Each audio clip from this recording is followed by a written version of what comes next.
Hello, good morning and good evening everyone. Today I'm going to cook organic chicken adobo with potato and boiled egg. It's very spicy, and also the native chicken is very hard, so I boiled it 1 hour. So subscribe, likes, and please leave comment, and thank you so much. You have to try, guys. It's really delicious. So see you in the next step.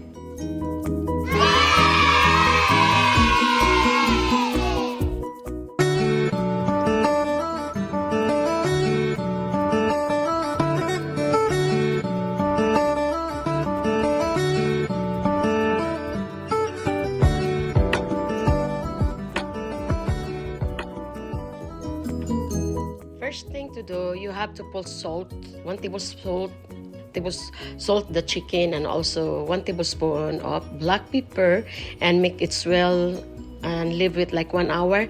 And then you have to add the chicken inside the frying pan, and then you have simmer it until the blood get rid of, and then you have to add water to kind of like almost peel up the frying pan to make the chicken to get soft.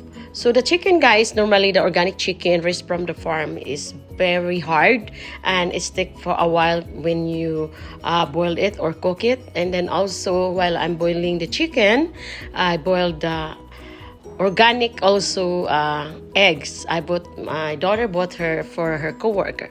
So this is the egg, and that is the potato slice, and also some of ingredients. So as you can see, I keep boiling the eggs and also the chicken. So subscribe, guys, like and share, and please leave comment, and don't forget to push the notification bell, so every time I upload you always updated. So what I said, guys, is very yummy, and until boil the chicken until it gets soft. So when the chicken is soft and the water is dry, and you have to add oil, like 2 tablespoons of oil. So I let then simmer it more until the juice or water get dry, and the chicken is came out the fats or oil in the chicken. So as you can see, guys, is already the oil is coming out, and then I add more little bit of oil. As you can see, that one maybe like 1 tablespoon to add the oil of the chickens. So while we're doing this kind, guys, so as you can see, it's we add 1/4 slice of onions. So when the onion is cooked, then you have to add 4 cloves of garlics.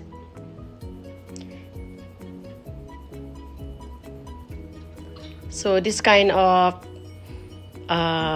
chicken is very delicious because it's organic chicken. It's kind of like expensive, but it's worth it, So we call this adobo spicy, and I put the mix with potato slice and also boiled egg. It's very delicious. So now, as you can see, I add the potato slice. So when the potato slice is half cooked, then add like 1 tablespoon of pork powder or chicken powder, or whatever you have available, and also that is 1 tablespoon of white sugar or brown sugar. If you have no brown sugar, it's white sugar, and also 3 leaves of bay leaves, or we call in the Philippines on our language is laurel. And also that, guy, is 1/4 cup of vinegar. So when you put the vinegar, guys, I add soy sauce, nor seasoning soy sauce. So to make like taste really good. Then after that, guys, and you have to mix it well, so the flavor goes through to the chicken. And also 1 tablespoon of black powder or corn powder. And then you have to simmer it until the potato and is cooked, and also the juice gets sticky.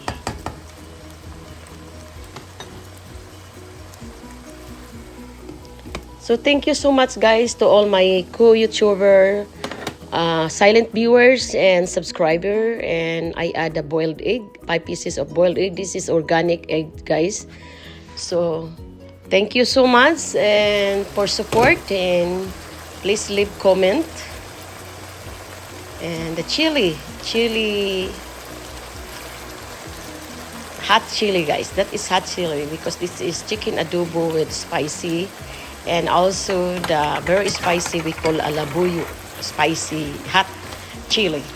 So it's really good. You have to try, guys, because this is very good. Especially we have like hot rice. Native na manok. So as you can see, guys, oh my god. And then I add this more soy sauce, dark soy sauce, guys. And then after that, you have to taste it. Make sure the flavor is good and tastes good. But if you think it's lack of salt, then you can add either a little bit of salt or soy sauce. So I add a chili, green chili, but that green chili is very spicy. So I cut already, sliced the red chili, the hot spicy. So that is like optional, that green, guys, if you want to. So subscribe again, likes, and please leave comment, and don't forget to post notifications, so every time I upload my video you can see it. And thank you so much to all my subscribers, silent viewers, to all my idol, to all my YouTubers. Thank you so much. Never give up and be safe. And to all of you, God bless. So as you can see, and I add dark soy sauce, maybe like 1 tablespoon, and we wait that we simmer this food until the oil is coming out and the sauce is get sticky, so it can get ready to serve. So thank you so much, guys. And the chicken organic is the chicken meat is soup now, and also the vegetables. So now the chicken is ready to serve, and we have to prepare, guys, our dinner. This is our dinner. It's really good, guys. You have to try it. Very, very yummy. And you can smell it, guys. Whatever, if you have pork or beef, it's the same process, guys. It's the same process if you want. If you like your adobo is a little bit sweeter, then you can add more sweet. If you have like adobo like sweet and sour, then you can add more sweetness or sugar or vinegar. So now we have to separate. Now we have to serve or transfer the clean plate and our spicy chicken organic adobo with eggs and potato. So really, really yummy, and you need to try that, guys. You have to eat this with rice. You can eat dinner, lunch, and also breakfast. Normally, we're in the Philippines, we eat like with rice on our breakfast. So thank you for watching. Good luck and God bless, and be safe. Thank you all. I love you all. Bye. See you in my next video.